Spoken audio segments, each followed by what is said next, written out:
Second thing my friends, నా life లో అలాంటి సర్వీస్ నేను ఒక సందర్భంలో చూశాను.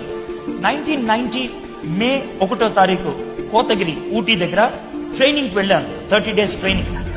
ఆ ట్రైనింగ్ 24 మెంబర్స్ కి బైబిల్ ఎలా చదవాలని. 21 days అయిపోయింది. 22nd డే అంటే మే 22nd 1990 జరిగినటువంటి విషయం. పర్ఫెక్ట్ గా టైం కూడా చెప్తున్నా. మార్నింగ్ 6:40కి నేను లేసాను. మాకు 6 టాయిలెట్స్ ఉంటాయి, 24 people ఉంటారు. నేను 6:40కి లేచి వెళ్ళాను.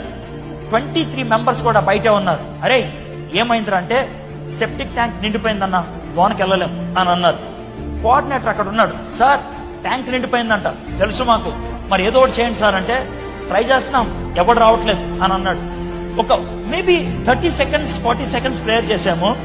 దాన్ని ఓపెన్ చేస్తున్న సౌండ్ వచ్చింది. ఒక్కన్ను పెట్టి తీసి చూసా.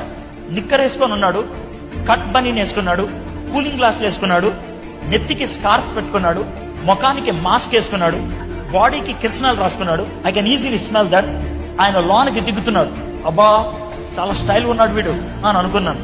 ఇంకో ఆయన అలాంటి డ్రెస్ వేసుకుని ఆయన పైన నుంచున్నాడు. ఆయన లాన్ నుంచి బకెట్ తో ఆ షిట్ తీసి ఇతనికి ఇస్తే తీసుకెళ్లి అంత దూరంలో గుంటలో పడేశాడు. ఒక 6-7 బకెట్స్ తీశారు. చాలా మంది వామిట్ చేసేసారు. చాలా dirty smell. It is very bad.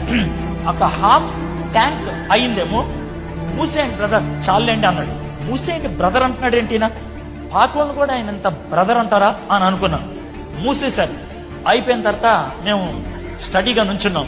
వీళ్ళు మాకు హెల్ప్ చేసినటువంటి వాళ్ళిద్దరు నుంచున్నారు. వాళ్ళ చేతికి అంటుకున్న పెంట తుడుచుకుంటున్నారు. స్కార్ఫ్ తీసి కూలింగ్ గ్లాసులు తీసి మా ముందు నుంచున్నారు. షాక్ తిన్నాను నేను. I cannot say it. అంత షాక్ తిన్నాను. ఎందుకనంటే ఆ రోజు ఆ ట్యాంక్ లోకి దిగి మా పెంట ఎత్తినటువంటి వాళ్ళు మాకు వాక్యం బోధించడానికి వచ్చిన మా స్పీకర్స్ పిసి వర్గీస్, సత్కీర్తిరావు గారు.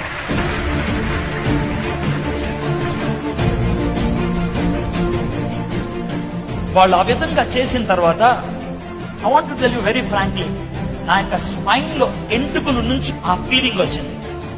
There was a kind of a chill in my body. There was a kind of a shake in my body. వణుకొచ్చినట్లు అనిపించింది.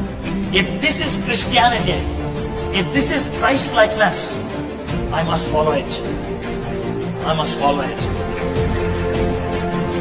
ప్రపంచానికి క్రీస్తు గురించి బోధించే వాళ్ళు చాలా మంది ఉన్నారు. క్రీస్తులాగా జీవించి చూపించే వాళ్ళు కావాలి. అది ఉంటావా?